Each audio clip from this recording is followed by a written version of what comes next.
For today's video nga po pala, naligo na nga rin pala ako sa mga time na yan pero sobrang init pa rin. Sakto nga at hapon na kaya gagawin na lang ako ng merienda. Bumili nga lang ako ng 2 Milo dyan tapos naglagay na nga rin pala ako ng konting tubig dito sa may lalagyan nating iced coffee. Sobrang init nga dito sa amin kaya naman iced coffee na lang yung ginawa ko. Naglagay na nga rin pala ako dyan ng isang sachet ng kape tapos sinala ko lang ito hanggang sa mawala yung mga buo-buo. Tapos nung nahalo ko na nga rin pala ito ng mabuti ay naglagay na rin pala ako ng ice. Nung nalagyan ko na nga rin pala ito ng ice ay sinunod ko na nga rin pala itong Milo para sa toppings. Matagal ko na nga rin pala ito ginagawa lalo na pag sobrang init talaga dito sa amin. Ito na nga rin pala yung ginawa kong ice coffee tapos nilagay ko lang ito sa mere para mas lalong lumamig. Tapos kumuha na nga rin pala ko dyan ng isang mangkok tapos nilagay ko na nga rin pala itong isang itlog tapos isang sachet ng Milo. Nung una nga kasi ay gumawa nga rin pala ako ng leche flan na 2 ingredients lang. Kaya naman cake na nga rin pala ngayon yung gagawin ko na 2 ingredients lang ulit ay makagawa ka na. Ito na nga rin pala yung naisipan kong gawing merienda kasi madali lang itong lutuin. Nilagyan ko nga rin pala ito ng tubig para hindi nga ito masyadong malapot. Nang nahalo ko na nga rin pala itong mabuti tapos nakuha ko na nga rin pala yung gusto kong consistency, isinalang ko na nga rin pala ito. Tapos nung naluto na nga rin pala ito ay nilagay ko muna ito saglit dito sa mere. Pinalamig ko nga lang ito ng saglit tapos kinuha ko na nga rin pala ito agad para matikman na.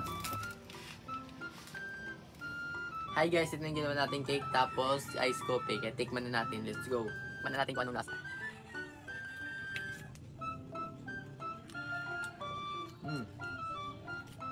Masarap siya guys.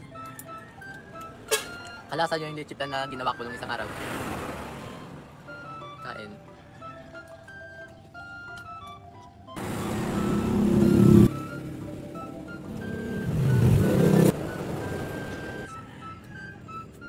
Nanigas na siya kasi nilagay ko sa ref.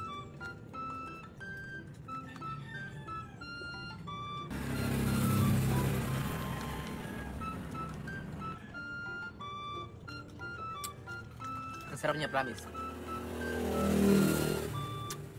Bagay ko sa taginit. Mau! Mau! Baka di. Si Mau rin. Hindi ko na siya nilagyan ng chocolate toppings kasi matamis naman siya. Bye-bye! Tapos kinagabihan nga, inanood nga rin pala ako ng graduation ng pinsan ko. Kahapon nga ay moving up ng grade 10 tapos ngayon naman ay graduation nga ng senior high. Pagdating ko nga sa school ay kakatapos lang pala mag-speech ng salutatorian. Tapos nagsimula na nga rin pala tawagin yung with highest honor tapos with high honor.